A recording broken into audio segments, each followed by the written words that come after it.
有人一听说老挝，到百度上一查，觉得老挝什么都没有，很自然的就得出结论，说老挝什么都不好做。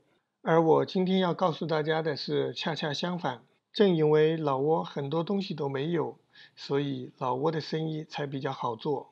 大家好，欢迎来到我的频道，老挝非你所想。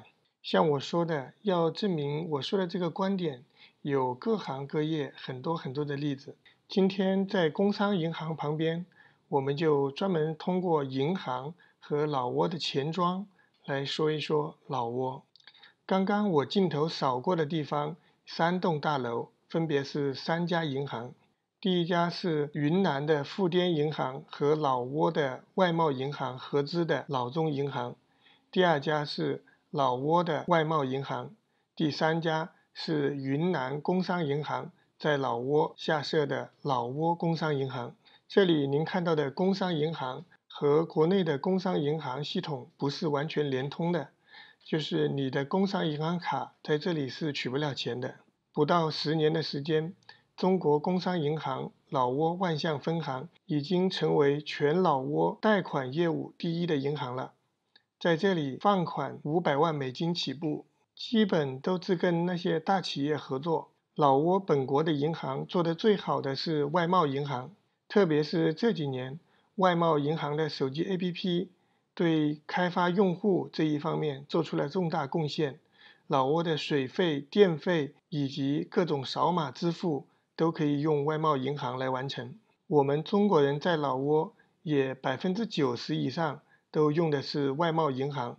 记得在上一集有朋友问过老挝的存款利息怎么样？其实在有些国家存款是没有利息的，在老挝的存款利息还是相对较高。下次我专门做一集各大银行的存款利率。今天这一集我们就先说一下为什么会利息比较高。因为老挝这边除了本国几家比较大的银行以外，还有中国工商银行、中国银行、越南银行、法国银行、柬埔寨银行这些国家级的银行。除了这些国家级的银行以外，还有很多私人银行，另外还有很多私人的钱庄，在机场、车站、商场、酒店以及每条街道都有那种私人钱庄。我说的这种私人钱庄是合法的钱庄，也有很多我们中国人开的地下钱庄。这些钱庄有些做得很大，甚至一年赚几千万的都有，一些小的地下钱庄一年赚个100-200万，比比皆是。绝大部分外国人的钱庄都是拿不到正规手续的，所以他们一般都是做中国人的生意。说到这里，大家可能能听出来一点了。因为各个国家的银行在老挝公平竞争，所以他们最需要讨好的就是客户。这也是我觉得老挝为什么存款利率比较高的原因之一。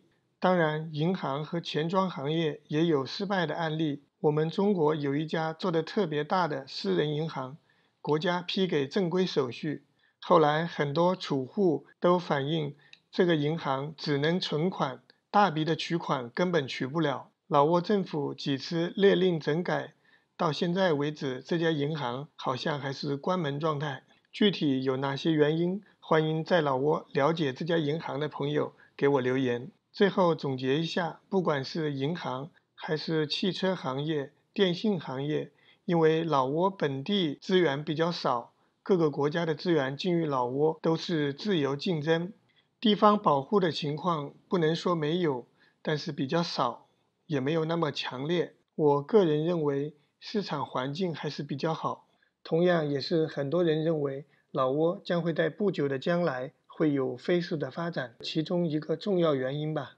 最后我们一起来学习几句简单的老挝语口语。银行 Thanakan， 中国银行 Thanakanจีน， 换钱 Bian Ngân， 汇率 Ata Le Bian， 账号 Le Ban Si。 好了，今天的节目就到这里，欢迎关注、点赞、收藏、分享。老挝非你所想，带你了解一个真实的、不一样的老挝。拜拜，下期见。